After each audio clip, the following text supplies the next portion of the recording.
I ran 10,000 simulated retirements to answer one question. If you sell covered calls against your portfolio, does your money last longer? This was my first answer. Covered calls win, 8-1, $70 million against 8 million. Ahead on 100% of the paths. It is completely wrong. And the reason it is wrong is the single most useful thing I can teach you about covered calls. Everything you're about to see runs in Options Research Lab, a simulator I built. So, claims like this can be tested instead of argued about. Every number in this video comes out of it, and you can run it yourself when we're done. Here's the experiment. 2 retirees. Both start with $1 million. Both withdraw 4% in the first year and raise it with inflation every year after. Both retire for 30 years. The only difference is that the second retiree sells one covered call every month at 30 delta against the whole position. I ran that 10,000 times, using real S&P 500 daily returns from 2001 to today, resampled in blocks so the crashes and the recoveries stay stuck together the way they are in real life. And critically, both retirees get the exact same market, every single path. So any difference you see is caused by the options and nothing else. So where did the 70 million come from? 2 mistakes. I want to take them apart one at a time, because you will see both of them in other people's work. Here is the first. I priced the call the retiree sells at the money, implied volatility. That sounds harmless. It is not. The call you actually sell is out of the money. And in equity index options, out of the money calls trade at a lower implied volatility than at the money options. That is volatility skew, and it is not a small effect. In this model, the at the money level averages 18%, while the call actually being sold averages 15.2, 2.8 volatility points lower. You are collecting less premium than the naive model thinks, every month, for 360 months. Watch what happens when I price that call correctly. $70 million becomes 19. That single correction erased $51 million of profit that was never there. Now the second mistake, which is quieter and much more common. People say implied volatility runs about 4 points above realized, so selling options must be free money.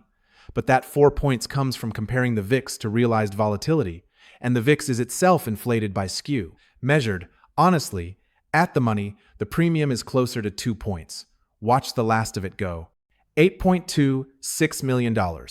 Buy and hold made 8.23, a difference of $36,000 across 30 years. That is nothing. $62 million of outperformance. Gone. It was never there. It was 2 modeling errors, compounding for 3 decades. And notice what happened to that other number. The covered call retiree started out ahead on 100% of paths. Corrected, they finish ahead on 49.3%. A coin flip. Once both errors are fixed, the model lands exactly where published research on the CBOE buy-right index has been for 20 years.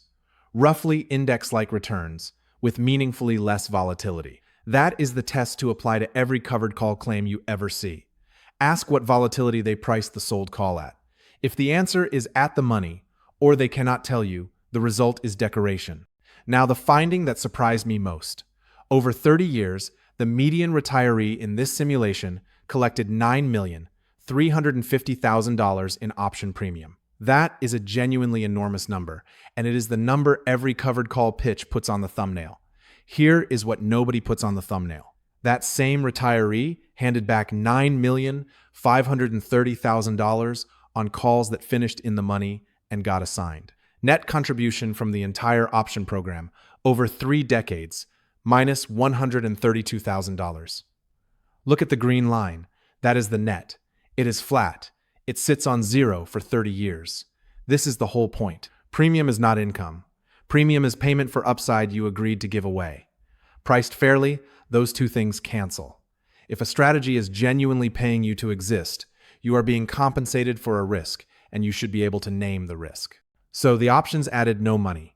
And yet, the chance of the portfolio lasting all 30 years went from 93% to 96.8%.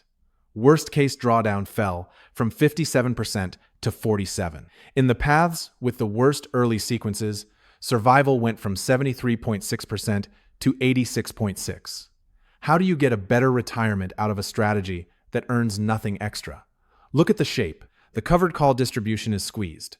The bad outcome, the 10th percentile, rose from $588,000 to $1.5 million. The great outcome, the 90th percentile, fell from $31 million to $24. The overlay moved wealth out of the right tail and into the left tail. It did not create anything, it relocated it. And that trade happens to be a good one for a retiree. For one simple reason. Retirement success depends entirely on the left tail. Whether you run out of money is decided by your worst outcomes, never your best ones.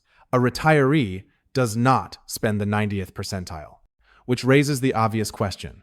When does this help, and when does it hurt? It helps most exactly where retirements actually break. Put the retiree into a bear market in their first few years. The single most dangerous thing that can happen to a portfolio you are drawing from, and success goes from 49.7% to 65.4%. Median outcome goes from $0 to $1.44 million. In the worst sequences of all, survival goes from 1% to 11%. Here, the options genuinely made money, and it hurts in recoveries. Turn the volatility up, and returns fall from 10.9% a year to 8.9%. Median wealth roughly halves. The option program loses $1.5 million. The reason is worth sitting with. High volatility regimes are not just crashes.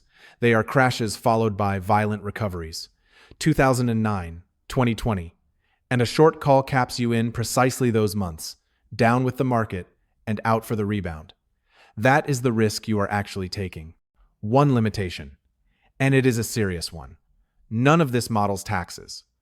Covered calls force short-term realizations, and since the net option contribution is already slightly negative, taxes could plausibly flip the conclusion outright. Every number in this video assumes a tax-free account. That is the next study. So, covered calls did not add return. They added survival. By giving up outcomes a retiree was never going to spend. Everything I just showed you is live, and the link is below. Move the skew assumption, the one that cost $51 million, and watch the whole answer move with it. That is the only real way to know whether you believe any of this. This is research, not investment advice. Thanks for watching.